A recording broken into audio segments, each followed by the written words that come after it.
क्या आपने कभी सोचा है कि हर बार जब तेल महंगा होता है, सोने के दाम चढ़ते हैं या फिर रुपया कमजोर पड़ता है तो असर सिर्फ देश की इकोनॉमी पर नहीं बल्कि आपकी एसआईपी, आपके शेयर और आपकी जेब पर भी पड़ता है।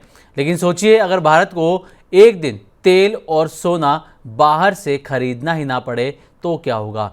इन्हीं सवालों के बीच वेदांता के चेयरमैन अनिल अग्रवाल ने एक ऐसा दावा किया है जिसने बाजार, बिजनेस और निवेशकों तीनों का ध्यान खींच लिया है। उन्होंने प्रधानमंत्री नरेंद्र मोदी की उस अपील का समर्थन किया जिसमें फॉरेक्स बचाने की बात कही गई है। उन्होंने इसे लेकर एक पूरा प्लान शेयर किया है। साथ ही आपको ये भी बताएंगे कि आखिर अचानक वेदांता के शेयरों में तेजी क्यों आई है, क्यों 2 दिनों में ही शेयर 7 से 8% तक दौड़ते हुए नजर आए हैं। सीएलएसए ने अपनी लेटेस्ट रिपोर्ट में वेदांता पर क्या कहा है, इसका आप पर क्या असर हो सकता है, अगर आपके पास शेयर्स हैं तो क्या असर हो सकता है, और अनिल अग्रवाल की पूरी प्लानिंग क्या है और इसका असर आपके निवेश पर कैसे पड़ सकता है। आइए आसान भाषा में यहाँ पर समझने की कोशिश करते हैं। तो पहले बात करते हैं कि पीएम की अपील के बाद अनिल अग्रवाल ने क्या कहा है, उसके बाद सीएलएसए ने जो दावे किए हैं वेदांता को लेकर उस पर बात करेंगे। तो वेदांता ग्रुप के चेयरमैन अनिल अग्रवाल ने कहा है कि भारत संसाधनों की कमी वाला देश नहीं है, यानी कि भारत में संसाधनों की, रिसोर्सेज की कमी नहीं है, बल्कि हमारे पास ज़मीन के नीचे तेल, गैस और कई मिनरल्स का बड़ा भंडार है, लेकिन उनका पूरा इस्तेमाल नहीं हो रहा। उनका कहना है कि भारत के टोटल इंपोर्ट में ऑयल और सोने की जो हिस्सेदारी है वो 30% से ज़्यादा है, और अगर दूसरे मिनरल रिसोर्सेज को भी जोड़ दें तो ये हिस्सा करीब 50% तक पहुंच जाता है। यानी कि देश का जो बड़ा विदेशी पैसा है वो सिर्फ नेचुरल रिसोर्सेज खरीदने में जा रहा है। और सबसे बड़ी बात, भारत अपनी ज़रूरत का करीब 88% क्रूड ऑयल इंपोर्ट करता है, और जब अंतर्राष्ट्रीय बाजार में तेल महंगा होता है तो उसका असर सीधे रुपए, इन्फ्लेशन और शेयर बाजार पर दिखता है। अनिल अग्रवाल ने कहा है कि भारत विदेशी आयात पर अपनी निर्भरता तेजी से घटा सकता है, और इसके लिए सबसे बड़ा रास्ता देश में ही उत्पादन बढ़ाना उन्होंने बताया है। अनिल अग्रवाल का दावा है कि भारत के पास करीब 300 बिलियन बैरल्स ऑयल के बराबर ऊर्जा संसाधनों की संभावना है। उन्होंने सरकार को 2 बड़े सुझाव यहाँ पर दिए हैं।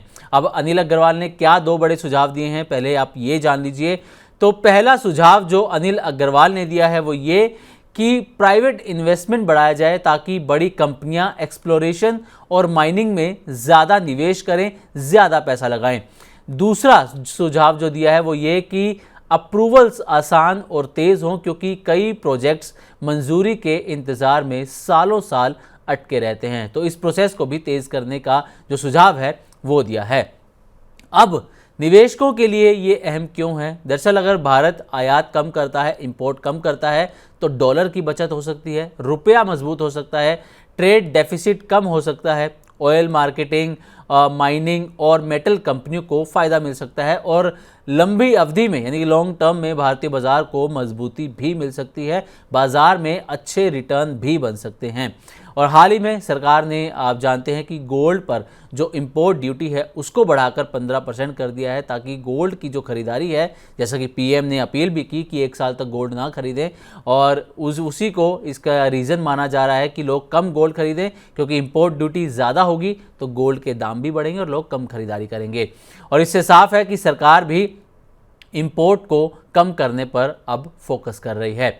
अब आते हैं कि ग्लोबल ब्रोकरेज जो फर्म है सीएलएसए, उसकी रिपोर्ट क्या है। दरअसल वेदांता के शेयर 2 दिन में 7 से 8% तक दौड़ते हुए नजर आए हैं, और सिर्फ मई महीने की शुरुआत की बात करें अगर हम, जब से डिमर्जर हुआ है, डिमर्जर के बाद से वेदांता के शेयरों में 17 से 18% तक की तेज़ी देखने को मिली है, और इसके पीछे सीएलएसए ने बड़ा कारण बताया है।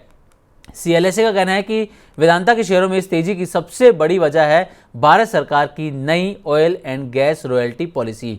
दरअसल सरकार 8 मई को एक बड़ा बदलाव किया गया है सरकार की तरफ से, और क्रूड ऑयल और नेचुरल गैस प्रोडक्शन पर रॉयल्टी रेट्स कम कर दिए गए हैं, और इसका सीधा फायदा उन कंपनियों को मिलेगा जो ऑयल एंड गैस प्रोडक्शन में है, और उनमें वेदांता भी शामिल है, जिसके चलते वेदांता के शेयरों में ये तेज़ी देखने को मिल रही है। अब आते हैं सबसे अहम हिस्से पर कि सीएलएसए ने कहा है कि इस पॉलिसी चेंज से वेदांता को बड़ा फायदा मिल सकता है। वेदांता के राजस्थान ऑयल फील्ड्स पर रॉयल्टी बर्डन घटेगा, पहले वेदांता को करीब 16.67% रॉयल्टी देनी पड़ती थी, अब ये घटकर लगभग 10.6% तक हो सकती है। यानी कि ऑपरेटिंग कॉस्ट कम होगी, मार्जिन्स बेहतर होंगे और प्रॉफिट पर पॉजिटिव असर पड़ सकता है। और वैसे आपको बता दें कि अनिल अग्रवाल ने हाल ही में शेयर होल्डर्स को लेटर लिखा था और कहा था कि जो FY26 था वो कमाई के लिहाज से वेदांता की हिस्ट्री का सबसे शानदार साल रहा था, क्योंकि वेदांता के प्रॉफिट मुनाफे में ज़बरदस्त उछाल देखा गया। अब वेदांता पर टारगेट की बात करें तो CLSA ने रॉयल्टी कट वाली ताज़ा रिपोर्ट में नया टारगेट प्राइस डिस्क्लोज नहीं किया है, लेकिन मार्च 2026 की अपनी पिछली रिपोर्ट में ब्रोकरेज ने वेदांता पर एक्यूमुलेट रेटिंग दी थी और साथ ही 835 रुपये का टारगेट प्राइस दिया था। हालांकि वेदांता डीमर्जर के बाद शेयर की कीमत अब 322 रुपये के आसपास आ गई है, इसलिए नई रेटिंग और टारगेट प्राइस पर अभी कोई अपडेट नहीं आया है। तो उम्मीद करते हैं कि वेदांता पर हमारी तरफ से दी गई जानकारी आपको अच्छी लगी होगी। इसी तरह की और भी वीडियोस के लिए देखते रहें मनी9 और सब्सक्राइब करें हमारे यूट्यूब चैनल। साथ ही बिजनेस जगत से जुड़ी ताज़ा तरीन खबरों को आप हमारी वेबसाइट money9live.com पर भी पढ़ सकते हैं।